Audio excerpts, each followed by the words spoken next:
Welcome guys. सो आज की video में हम डिस्कस करेंगे आपके मैथ्स का next topic which is probability. Probability बहुत इंपॉर्टेंट टॉपिक है।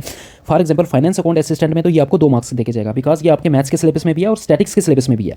सो लास्ट टाइम भी जब फाइनेंस अकाउंट असिस्टेंट का एग्जाम हुआ था उसमें भी प्रोबेबिलिटी से आपको 2 क्वेश्चन मिले थे। प्रोबेबिलिटी से कितने 2 मार्क्स देके जाएगा। तो ऐसा कोई टॉपिक नहीं है जो आपको 2 मार्क्स देगा, यही एक टॉपिक है जिसमें से आपको 2 क्वेश्चन मिलने वाले हैं। सो इसको अच्छे से पढ़ना है। और ये प्रोबेबिलिटी ऐसा टॉपिक है, ये हर सिलेबस में आपको मिलेगा। ठीक है, जितने भी एग्जाम है, जैसे स्टॉक असिस्टेंट का एग्जाम है उसके सिलेबस में भी प्रोबेबिलिटी है, फॉरेस्टर का एग्जाम है उसके सिलेबस में भी प्रोबेबिलिटी है। सो प्रोबेबिलिटी को आज हम डिस्कस करेंगे। आज की वीडियो में हम डिस्कस करेंगे इसके कुछ कंसेप्ट्स। नेक्स्ट वीडियो में इसमें सारे एमसीक्यू करके इसको खत्म करेंगे। लास्ट टाइम भी 2 एमसीक्यू आए थे, जो मैंने लास्ट टाइम छोटी सी वीडियो डाली थी उसी से 2 एमसीक्यू आ गए थे। So let's start. What do you mean by probability? Probability क्या होता है? सिंपली किसी चीज़ के होने के कितने चांसेस हैं उसको हम प्रोबेबिलिटी बोलते हैं। फॉर एग्जांपल मैं बोलता हूं कि आज बारिश के होने के 50% चांसेस हैं, तो वो प्रोबेबिलिटी होगी। तो probability represents the chances of something. ठीक है, किसी चीज़ के होने के कितने चांसेस हैं। ठीक है, सो प्रोबेबिलिटी कभी भी एग्जैक्ट नहीं होती, ये जस्ट एक क्या होता है, उसके होने के कितने चांस हैं, ये एक अप्रॉक्सीमेशन होती है। प्रोबेबिलिटी मैथमेटिकली हम कैसे फाइंड करते हैं? सो मैथमेटिकली हम इसको फाइंड करेंगे, ये फॉर्मूला है इसका। प्रोबेबिलिटी कोई भी इवेंट आपके पास ए, तो उसकी प्रोबेबिलिटी हो जाएगी number of favourable outcomes divided by total number of outcomes. अब इस फॉर्मूले का क्या मीनिंग हुआ? फॉर एग्जांपल आप क्या करते हो, एक कॉइन को टास्क करते हो। तो कॉइन को जब टास्क करोगे तो मुझे बताओ उस पर या तो हेड आएगा या टेल आएगा। तो क्या प्रोबेबिलिटी है कि उस पर हेड आएगा? तो उसमें आपने सबसे पहले क्या करना है, सैंपल स्पेस को बनाना है। सैंपल स्पेस क्या होता है? सैंपल स्पेस होता है set of all possible outcomes of an experiment. For example आपने कॉइन को टास्क किया, तो कॉइन को जब टास्क करोगे तो सैंपल स्पेस आपका बनेगा। सैंपल स्पेस में क्या क्या आएगा? सैंपल स्पेस में हम क्या लिखते हैं, सारे पॉसिबल आउटपुट्स, दैट इज सारे पॉसिबल रिजल्ट्स। कोई भी एक्सपेरिमेंट कर रहे हो उसके क्या क्या पॉसिबल रिजल्ट्स मिल सकते हैं आपको, उनका सेट जब बनाते हैं उसको हम बोलते हैं सैंपल स्पेस। तो यहाँ मैंने लिखा भी है sample space set of all possible outcomes of an experiment. For example coin को टास्क किया तो मुझे बताओ क्या क्या रिजल्ट आपको मिल सकता है, या तो हेड मिलेगा या टेल मिलेगा। तो इसका एक सेट बना लो, तो उसी को हम सैंपल स्पेस बोलते हैं। तो या तो हेड मिलेगा या तो टेल मिलेगा। ये आपका आ गया sample space of experiment of tossing a coin. एक कॉइन को टास्क करने पे ये आपको सैंपल स्पेस मिलेगा। अब आपको मैं बोलता हूं कि बताओ अगर एक कॉइन टास्क किया, क्या प्रोबेबिलिटी है कि उस पे हेड आएगा? क्या प्रोबेबिलिटी है कि उस पे हेड आएगा? तो आप यही फार्मूला लगाओगे, probability of head will be equal to क्या है, number of favourable outcomes. Favourable outcomes means जिसकी प्रोबेबिलिटी आप फाइंड कर रहे हो वो सैंपल स्पेस में कितनी बार है। तो मुझे बताओ ये सैंपल स्पेस में आप हेड की प्रोबेबिलिटी फाइंड कर रहे हो ना, तो हेड कितनी बार है? एक बार है, divided by total number of events. तो टोटल नंबर इवेंट्स कितने? 1 2। तो हेड की प्रोबेबिलिटी हो जाएगी 1/2। 1/2 को डिवाइड करोगे तो क्या आएगा? 0.5। और 0.5 ये तो डेसिमल में आ गया। अगर इसको आप परसेंटेज में लिखोगे तो मल्टीप्लाई बाय 100 करना होगा। You will get the answer in percentage as 50%। तो कॉइन को जब भी टास्क करोगे तो उस पर हेड आने की कितनी प्रोबेबिलिटी होगी? 50%। तो ये तो आपको पता भी था ना, जब भी कॉइन टास्क करते हैं हम हेड के और टेल के आने के 50% चांसेस होते हैं। ये मैंने मैथमेटिकली आपको फाइंड करके बताया by using this formula. So probability is nothing but number of favourable outcomes divided by total number of outcomes. इसी फार्मूले से आपके सारे क्वेश्चन निकल जाएंगे। आउटकम किसको कहते हैं? आउटकम हम कहते हैं रिजल्ट ऑफ एन एक्सपेरिमेंट। कोई भी एक्सपेरिमेंट किया उसका जो भी रिजल्ट आएगा उसको हम आउटकम बोलेंगे। सैंपल स्पेस मैंने आपको बता दिया set of all possible outcomes of an experiment. कोई भी एक्सपेरिमेंट किया उसके जितने भी पॉसिबल आउटकम्स हैं उनका एक सेट बना दो, वही सैंपल स्पेस होगा। ठीक है, सैंपल स्पेस आपको बनाना आना चाहिए। फॉर एग्जांपल मैं आपको बोलता हूं कि आपने एक डाई को रोल किया।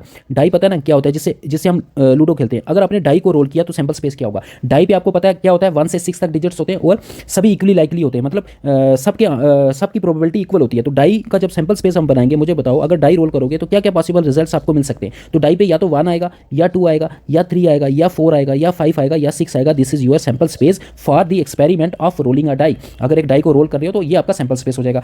अब मैं आपको बोलूं कि आपने एक डाई को रोल किया, बताओ क्या प्रोबेबिलिटी है कि कोई ऑड नंबर आएगा उस पर? क्या प्रोबेबिलिटी है कि कोई ऑड नंबर आएगा? तो आपने यही फार्मूला लगाना है जो मैंने अभी बताया, number of favourable outcomes divided by total number of outcomes. तो फेवरेबल होता है जिसकी प्रोबेबिलिटी आप फाइंड कर रहे हो। ऑड नंबर की फाइंड कर रहे हो तो काउंट करो सैंपल स्पेस में ऑड नंबर कितने। तो ऑड नंबर कितने? एक 1 है, एक 3 है, 5 है। तो फेवरेबल इवेंट्स आपके 3 हो जाएंगे। ठीक है, और टोटल नंबर कितने? 1 2 3 4 5 6। तो 3/6 is your required probability, that is ये। इसको काटोगे तो 1/2 और अगर परसेंटेज में करोगे तो 50% ये आ जाएगा। ये आपकी प्रोबेबिलिटी आ जाएगी ऑड नंबर के आने की। फॉर एग्जांपल आपको मैं इसी क्वेश्चन में बोलूं कि प्रोबेबिलिटी बताओ मुझे प्राइम नंबर के आने की। किसकी? प्राइम नंबर पता है ना, जो सिर्फ खुद से डिवाइड होता है और 2 से डिवाइड होता है। तो यहाँ पे प्राइम नंबर कौन कौन सा है? 2 है प्राइम नंबर, यहाँ पे 3 है प्राइम नंबर और 5 है प्राइम नंबर। तो आपके फेवरेबल इवेंट 3 है और टोटल 6 हो जाएंगे। तो इसकी प्रोबेबिलिटी भी आपकी 1/2 आएगी। फॉर एग्जांपल आपको यहाँ पे निकालनी है probability of even prime number. किसकी? इवन प्राइम नंबर की। तो इवन प्राइम नंबर आपको पता है एक ही होता है 2। तो यहाँ पे इवन प्राइम नंबर तो एक ही है 2। तो फेवरेबल इवेंट एक हो जाएगा।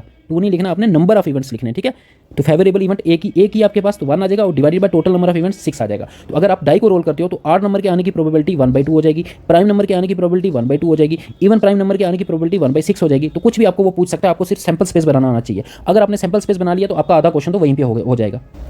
नेक्स्ट, ये कुछ पॉइंट्स हैं, ये आपको याद रखना है। किसी भी इवेंट की जो प्रोबेबिलिटी होती है वो 0 और 1 के बीच में लाई करती है। दैट इज मिनिमम प्रोबेबिलिटी आपकी हो जाएगी 0 और मैक्सिमम प्रोबेबिलिटी आपकी हो जाएगी 1। इसी के बीच में प्रोबेबिलिटी लाई करने वाली है। Probability can never be greater than 1 और लेस देन 0। प्रोबेबिलिटी 0 से कम भी नहीं हो सकती। 0 से कम कौन से नंबर आ जाते हैं? नेगेटिव। ठीक है, इट मीन्स प्रोबेबिलिटी कभी नेगेटिव नहीं होगी और 1 से बड़ी भी नहीं हो सकती। ठीक है, कॉमन सी बात है। मुझे बताओ प्रोबेबिलिटी क्या होता है? किसी चीज़ के होने के चांस, किसी चीज़ के होने के चांसेस। तो चांसेस जो होते हैं वो 0 से 100%, अगर परसेंटेज में बात करूँ तो 0 से 100% के बीच में ही होंगे ना।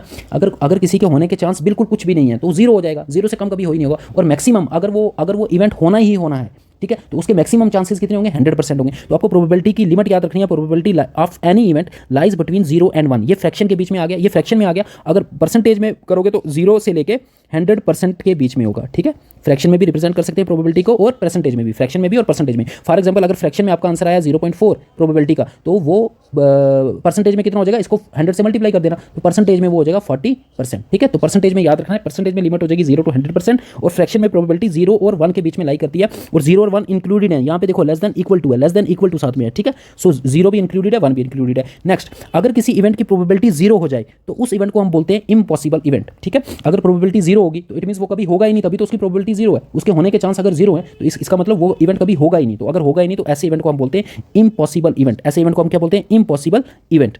नेक्स्ट, अगर किसी इवेंट की प्रोबेबिलिटी 1 हो जाए, अगर किसी इवेंट की प्रोबेबिलिटी 1 हो जाए, 1 मीन्स 100%, तो 100% अगर कोई इवेंट उसके होने के चांसेस 100% है, तब हम उस इवेंट को बोलते हैं श्योर इवेंट या उसको सर्टेन इवेंट भी बोलते हैं। ये छोटी छोटी डेफिनेशंस, छोटे छोटे पॉइंट्स आपको आने चाहिए, यहीं से कई बार आ जाता है MCQ. Next, sum of probabilities of all the elementary events of an experiment is 1। इसका क्या मीनिंग हुआ? देखो, अगर आपके पास कोई एक्सपेरिमेंट किया आपने, उसके जितने भी एलिमेंट्री इवेंट्स होंगे उन सब के प्रोबेबिलिटी को सम करोगे, हमेशा आंसर 1 आने वाला है। इसकी एग्जाम्पल देखते हैं हम यहाँ पे अभी हमने एक एग्जाम्पल लिखी थी कि अगर हम डाई को रोल करते हैं तो सैंपल स्पेस क्या बनता है? 1 2 3 4 5 6।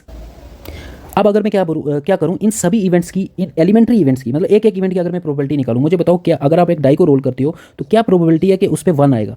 1 कितनी बार है इसमें? एक ही बार है। 1 डिवाइडेड बाय टोटल नंबर कितने? टोटल कितने? 6 है, तो 1/6। तो अगर आप एक डाई को रोल करते हो तो उसमें क्या चांसेस हैं कि 1 आएगा? उसके चांसेस हैं 1/6। सिमिलरली क्या प्रोबेबिलिटी है कि उस पर 2 आएगा?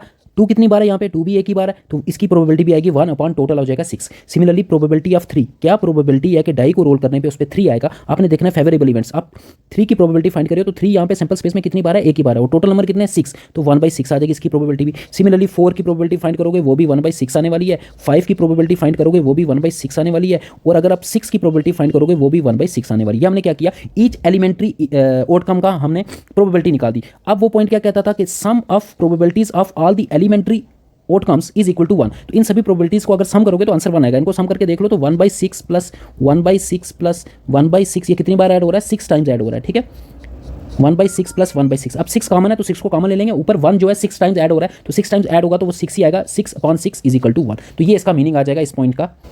आई होप आप समझ चुके होंगे कि sum of probabilities of all the elementary events of an experiment वो हमेशा कितना होता है? 1 होता है। नेक्स्ट, आपको याद रखना है, अगर किसी इवेंट के होने की प्रोबेबिलिटी आपको पता हो तो उसके ना होने की प्रोबेबिलिटी को अगर फाइंड करना हो तो 1 में से उसके होने की प्रोबेबिलिटी को माइनस कर दो। फॉर एग्जाम्पल आपको मैं कहता हूँ, फॉर एग्जाम्पल यहाँ पे देखो, मैं आपको कहता हूँ कि आज 60% चांसेस हैं कि बारिश होगी, तो ये तो किसी इवेंट के होने की प्रोबेबिलिटी होगी। तो अगर मैं आप पूछूं कि आपको बारिश के ना होने के चांसेस कितने, अगर होने के चांसेस 60% हैं तो ना होने के चांसेस कितने हो जाएंगे? 40%। ये 40% आपने कैसे निकाला? आपने 100% में से जो टोटल प्रोबेबिलिटी होती है श्योर इवेंट की, उसमें से 60 को माइनस किया। तो वही ये फार्मूला है। ये फार्मूला क्या कहता है? पी ऑफ ए के ऊपर देखो डैश डाला हुआ है। डैश मीन्स ए के ना होने की प्रोबेबिलिटी। इसको आप ऐसे भी बोल सकते हो, इसको आप ऐसे भी लिख सकते हो, पी ऑफ नॉट ए। इसको ऐसे भी लिख सकते हैं, नॉट ए। नॉट ए का मतलब हो गया ए इवेंट के ना होने की प्रोबेबिलिटी। तो किसी भी इवेंट के ना होने की प्रोबेबिलिटी होती है 1 माइनस उसके होने की प्रोबेबिलिटी माइनस पी ऑफ ए। तो ये फार्मूला आपको याद रखना है। इसी फार्मूले को हम कैसे लिख सकते हैं? ऐसे भी लिख सकते हैं, ये माइनस की टर्म है, ये जब इधर शिफ्ट करेंगे तो प्लस हो जाएगी। So P of A not plus P of A is equal to 1। It means किसी भी इवेंट के होने की प्रोबेबिलिटी और उसके ना होने की प्रोबेबिलिटी का सम हमेशा 1 आने वाला है। फॉर एग्जांपल आज मैं बोलता हूँ आज बारिश के होने के चांसेस 70% है, तो ये हो जाएगा बारिश के होने के चांसेस। ठीक है, होने की प्रोबेबिलिटी। तो ना होने की probability that is B dash, ना होने की प्रोबेबिलिटी कितनी हो जाएगी? 100 में से 70 माइनस करेंगे, कितनी हो जाएगी? वो 30%। अगर इन दोनों को अगर मैं ऐड करूंगा तो क्या आएगा आंसर? 100% आने वाला है। दैट इज अगर फ्रैक्शन की बात करूं तो फ्रैक्शन में कितना हो जाएगा? 1 हो जाएगा। सो किसी भी इवेंट के होने की प्रोबेबिलिटी और ना होने की प्रोबेबिलिटी को जब ऐड करोगे आंसर हमेशा 1 आएगा। सो ये आपको याद रखना है, बहुत इंपॉर्टेंट है। Next point, number of arrangements of n different articles taking r at a time is equal to n raise to power r. ये आपने परमुटेशन और कॉम्बिनेशन में भी पढ़ा हुआ है कि नंबर ऑफ अरेंजमेंट्स, अगर एन डिफरेंट ऑब्जेक्ट्स को आपको अरेंज करना है और आर आप एक टाइम पे ले रहे हो तो वो टोटल नंबर ऑफ अरेंजमेंट्स कितनी बनती है? N raise to power r. ये मैं आपको बताऊंगा ये कहाँ पे यूज़ होगा, ये क्वेश्चन में जब यूज़ होगा। इसको बस अभी याद रख लो। नेक्स्ट, म्यूचुअली एक्सक्लूसिव इवेंट्स किसको बोलते हैं? ठीक है, मोस्ट इंपॉर्टेंट, ये आपको इवेंट्स के टाइप्स पता होने चाहिए। म्यूचुअली एक्सक्लूसिव, नाम से ही पता चल रहा है, म्यूचुअली एक्सक्लूसिव इवेंट्स उन इवेंट्स को बोलते हैं अगर एक इवेंट ओकर हो जाए तो वो दूसरे की ओकरेंस को एक्सक्लूड कर दे, तो तब उन दोनों इवेंट्स को हम बोलते हैं mutually exclusive events. That means उन दोनों में से एक ही हो सकता है। अगर एक हो गया तो दूसरा नहीं होगा, अगर दूसरा हो गया तो पहला नहीं होगा। देखो पहले डेफिनेशन रीड करो, क्या लिखा है? If occurrence of one event excludes the occurrence of the other event then the events are called mutually exclusive. क्या मीनिंग हुआ इसका? फॉर एग्जांपल आपने एक डाई को रोल किया, तो मुझे बताओ अगर डाई को रोल करेंगे तो जल्दी से बताओ सैंपल स्पेस क्या आएगा? सैंपल स्पेस में सर आएगा 1 2 3 4 5 6, यही आएगा। अब मैं दो इवेंट यहाँ पे डिफाइन कर रहा हूँ। एक इवेंट मैंने डिफाइन किया ए, ये है ऑड नंबर्स वाला इवेंट। कौन सा इवेंट है? ऑड नंबर वाला इवेंट। और एक इवेंट मैंने डिफाइन किया वो है इवन नंबर का इवेंट। तो ऑड नंबर के इवेंट में कौन कौन से एलिमेंट आ जाएंगे? 1 3 और 5। और इवन नंबर के इवेंट में कौन कौन से एलिमेंट आ जाएंगे? 2 4 6। तो ये दोनों जो इवेंट है ना, ये म्यूचुअली एक्सक्लूसिव है। ये कैसे इवेंट है? Mutually exclusive. क्यों है ये म्यूचुअली एक्सक्लूसिव? क्योंकि अगर आपने डाई को रोल किया, अगर ए इवेंट ओकर हो गया, अगर ए इवेंट ओकर हो गया तब बी इवेंट ओकर नहीं हो सकता। कहने का क्या मतलब? वो अगर डाई रोल किया उस पर कोई ऑड नंबर आ गया, तो ऑड नंबर अगर आ गया तो अब इवन कैसे आएगा? जब ऑड आ चुका है ना। तो ऐसे दो इवेंट जो एक साथ नहीं हो सकते उन्हीं को हम म्यूचुअली एक्सक्लूसिव बोलते हैं, जो एक साथ नहीं हो सकते। अगर ऑड आया तो इवन नहीं आए, इवन नहीं होगा। अगर इवन आया, अगर आंसर इवन आया, अगर आपका रिजल्ट इवन आया तो ऑड एक्सक्लूड हो गया। मतलब एक दूसरे को ये एक्सक्लूड करते हैं। तो जो भी इवेंट्स एक दूसरे की ओकरेंस को एक्सक्लूड करते हैं उनको हम बोलते हैं mutually exclusive events. Mutually exclusive events मतलब अगर एक ओकर हो गया तो दूसरा खुद ब खुद एक्सक्लूड हो जाएगा, अगर दूसरा ओकर हो गया तो पहला खुद ब खुद एक्सक्लूड हो जाएगा। ठीक है, इसकी एक डेफिनेशन हो रहा है mutually exclusive events. In other words, events A और B are mutually exclusive events if दो इवेंट्स म्यूचुअली एक्सक्लूसिव तब होंगे जब उनकी इंटरसेक्शन 5 होगी। दैट मीन्स उनमें कॉमन कुछ नहीं होगा, क्योंकि जब कॉमन होगा ना तो कॉमन वाला एलिमेंट जब आएगा तो वो दोनों ओकर हो जाएंगे। फॉर एग्जाम्पल मैं यहाँ पे दो इवेंट ले रहा हूँ। एक इवेंट मैंने ए लिया है जिसमें लिया है इवन नंबर, जिसमें क्या लिया है? Even number. ठीक है, एक इवेंट मैंने अब फिर से बी लिया, इसमें मैंने लिया है प्राइम नंबर्स। इसमें मैंने क्या लिया है? Prime numbers. अब मुझे बताओ ये दोनों इवेंट्स म्यूचुअली एक्सक्लूसिव होंगे या नहीं होंगे? क्या ये वाले इवेंट्स म्यूचुअली एक्सक्लूसिव होंगे? नहीं, ये वाले इवेंट्स म्यूचुअली एक्सक्लूसिव नहीं होंगे। क्यों नहीं होंगे? क्योंकि जब आप देखो यहाँ पे अगर मैं इवन नंबर्स लिखूंगा, इवन नंबर्स में कौन कौन से नंबर्स आएंगे? यहाँ पे इवन नंबर में आ जाएगा 2 4 एंड 6। और यहाँ पे प्राइम नंबर में कौन कौन से नंबर आ जाएंगे? 2 3 भी आएगा और 5 भी आएगा। अब देखो इन दोनों में 2 कॉमन आ रहा है। दैट मीन्स अगर आपने डाई को रोल किया और उस पर रिजल्ट 2 आ गया, अगर उस पर रिजल्ट 2 आ गया तो ये दोनों event at the same time ओकर हो जाएंगे, क्योंकि 2 इसमें भी है और 2 इसमें भी है। तो अगर 2 आ गया तो ये दोनों इवेंट ओकर हो जाएंगे, तो ये म्यूचुअली एक्सक्लूसिव नहीं हो सकते। म्यूचुअली एक्सक्लूसिव उन इवेंट्स को बोलते हैं अगर एक ओकर हो जाए तो दूसरा अपने आप एक्सक्लूड हो जाएगा, अगर दूसरा ओकर हो जाए तो पहला अपने आप एक्सक्लूड हो जाएगा। लेकिन यहाँ पे एक एंट्री ऐसी है, एक एलिमेंट ऐसा है, अगर वो आ गया डाई पे तो दोनों ओकर हो जाएंगे। सो इसलिए ये दोनों इवेंट्स म्यूचुअली एक्सक्लूसिव नहीं होंगे। ठीक है, सो म्यूचुअली एक्सक्लूसिव समझ गए। अगर दूसरी डेफिनेशन आपको ये याद रखनी है कि अगर उनमें इंटरसेक्शन कुछ भी नहीं है तब हम उनको बोलेंगे म्यूचुअली एक्सक्लूसिव। अगर उन दोनों इवेंट्स में उनकी इंटरसेक्शन, उनमें कॉमन कुछ भी नहीं है, उनकी इंटरसेक्शन एक एम्प्टी सेट है, तो अगर इंटरसेक्शन एम्प्टी सेट होगा तो इंटरसेक्शन की प्रोबेबिलिटी कितनी हो जाएगी? 0 हो जाएगी, क्योंकि इंटरसेक्शन अगर एम्प्टी सेट है, अगर ए इंटरसेक्शन बी एक एम्प्टी सेट है, एम्प्टी सेट मींस उसमें कोई भी एलिमेंट नहीं है, तो probability of A intersection B क्या हो जाएगी? तो probability of A intersection B होती है नंबर ऑफ फेवरेबल इवेंट्स। तो फेवरेबल इवेंट्स इसमें कितने हैं? कोई भी नहीं है, 0। और टोटल नंबर ऑफ इवेंट्स कितने हैं? अगर मैं इसकी इस एग्जांपल की बात करूं तो 6, तो 0 अपॉन एनीथिंग इज 0। तो आपको याद रखना है म्यूचुअली एक्सक्लूसिव इवेंट्स ऐसे इवेंट्स जो एक दूसरे की ओकरेंस को एक्सक्लूड करते हैं। दैट मीन्स जिनमें कुछ भी कॉमन नहीं होता, ये आपको याद रखना है। Next type of events is exhaustive events. Exhaustive events किनको बोलते हैं? सपोज आपके पास कोई सैंपल स्पेस है और उसके कुछ इवेंट्स हैं E1 E2 E3 and so on are n events of a sample space S। Then अगर E1 E2 E3 En are called exhaustive events. इनको एग्जॉस्टिव इवेंट्स तब बोलेंगे अगर इन सब की यूनियन करने पे आंसर क्या है? आंसर आए सैंपल स्पेस खुद।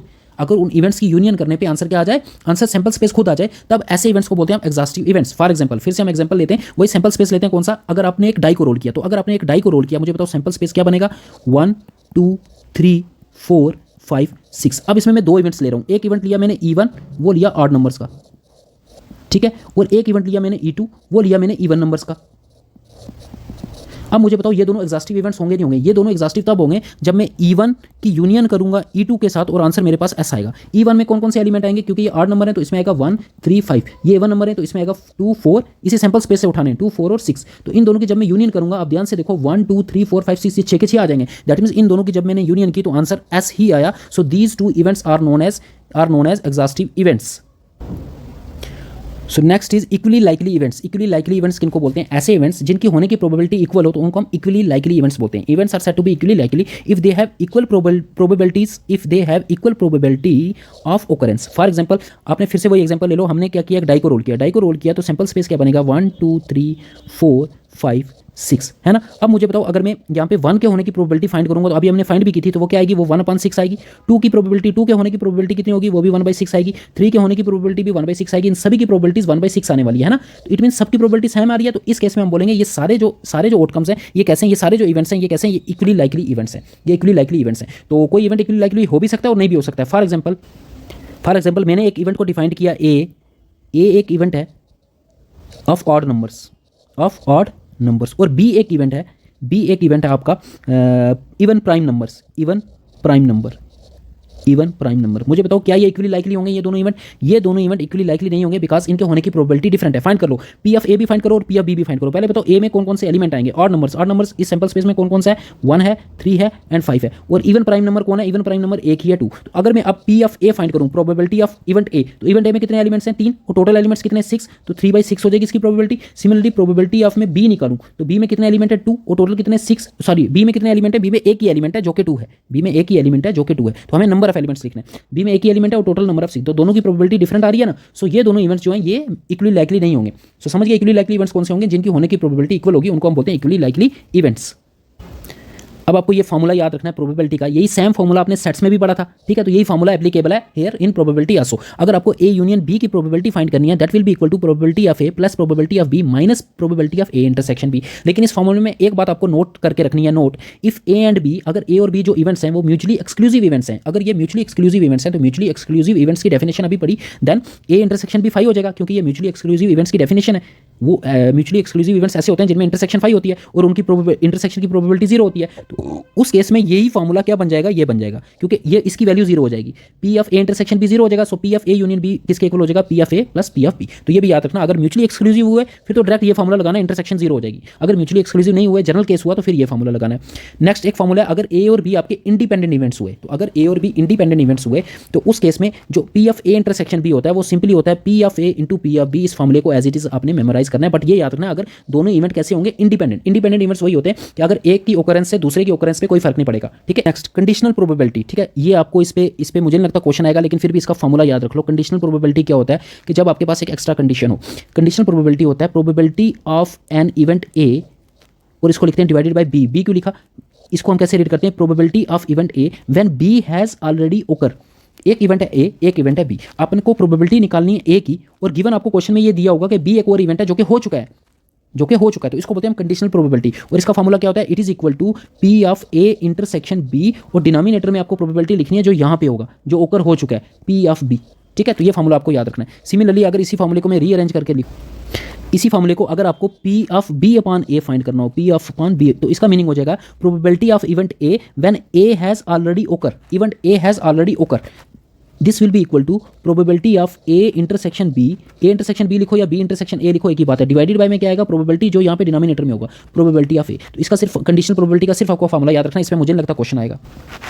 नेक्स्ट आपको ये सैंपल स्पेस बनाने आने चाहिए, तो ये हम इस वीडियो में देख लेते हैं सैंपल स्पेस कैसे बनाएंगे। तो नेक्स्ट वीडियो में इन पे क्वेश्चंस करेंगे। Describe the sample space for the following experiments. ये कुछ एक्सपेरिमेंट्स दिए, आपको सिर्फ सैंपल स्पेस लिखना है इनका। मुझे बताओ इसका सैंपल स्पेस क्या होगा। First, a coin is tossed 2 times, एक कॉइन को आपने 2 बार टॉस किया। मुझे बताओ अगर कॉइन को एक बार टॉस करेंगे तो सैंपल स्पेस क्या बनेगा। अगर कॉइन को एक बार टॉस करेंगे, सैंपल स्पेस क्या होता है, set of all possible outcomes.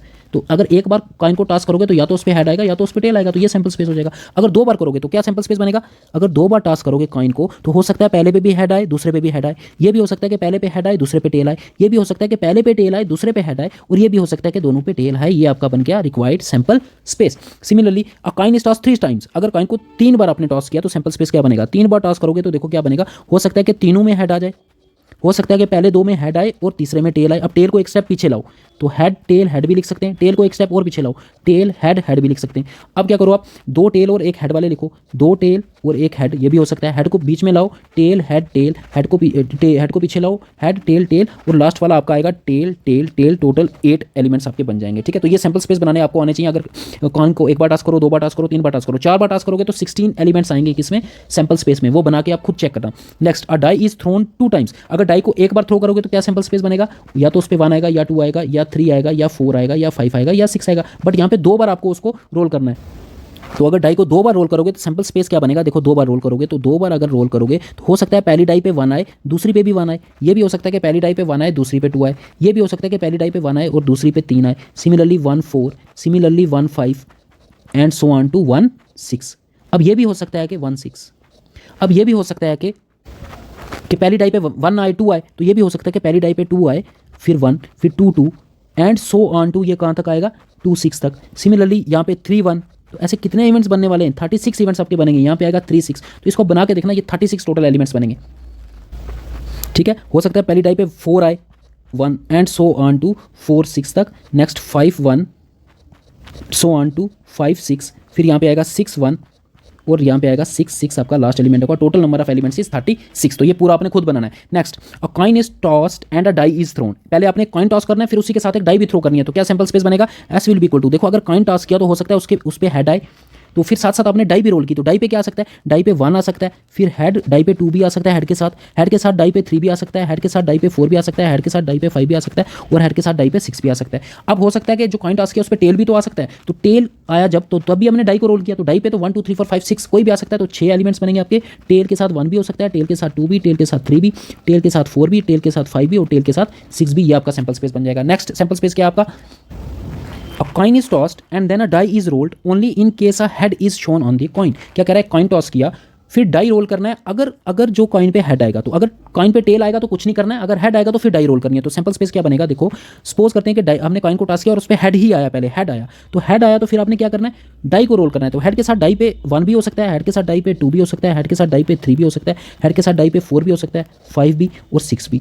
और ये भी हो सकता है कि कॉइन पे टेल आए, तो टेल आए तो फिर क्या करना है, फिर कुछ नहीं करना है, तो टेल एज इट इज ही रहेगा अकेला। तो ये आपका सैंपल स्पेस आ जाएगा। ठीक है, इसको ऐसे भी लिख सकते हो। ठीक है, इसको ऐसे भी लिख सकते हैं हम, हेड 1 इस तरह से भी लिख सकते हो, हेड 2, ठीक है, एंड सो ऑन। तो ऐसे भी लिख सकते हैं, ऐसे भी लिख सकते हैं, आपकी चॉइस जैसे लिख।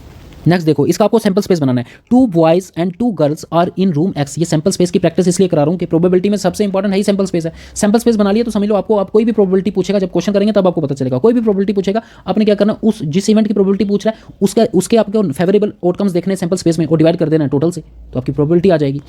2 boys and 2 girls are in room X. तो रूम एक एक्स है, उसमें 2 बॉयज हैं 2 गर्ल्स हैं। And 1 boy and 3 girls are in room Y, और एक रूम वाई है जिसपे 1 बॉय और 3 गर्ल्स हैं। Write a sample space for the experiment in which a room is selected and then a person. तो आपको पहले तो रूम सेलेक्ट करना है, रूम आपके पास 2 हैं, एक्स या वाई, तो पहले आपको रेंडमली रूम सेलेक्ट करना है। तो रूम आप एक्स भी सेलेक्ट कर सकते हो और वाई भी, और जैसे ही रूम सेलेक्ट किया फिर उसी रूम में से एक पर्सन को भी सिलेक्ट करना है। तो इसका सैंपल स्पेस क्या बनेगा, देखो सैंपल स्पेस, तो पहले मैंने रूम सेलेक्ट किया, तो सपोज मैंने रूम सेलेक्ट किया एक्स, तो जब मैंने एक्स सेलेक्ट किया, रूम एक्स सेलेक्ट किया, तो साथ में अब एक पर्सन भी सिलेक्ट करना है। अब रूम मैंने एक्स सेलेक्ट किया हुआ, तो पर्सन भी कहाँ से सिलेक्ट करूंगा, जो एक्स रूम में जो पर्सन है, तो एक्स रूम में मुझे बताओ 2 बॉयज हैं और 2 गर्ल्स हैं। तो एक्स के साथ हो सकता है मैंने पहला बॉय सेलेक्ट किया हो, B1 लिखेंगे। एक्स रूम में हो सकता है पर्सन जो मैंने सेलेक्ट किया हो वो B2 हो।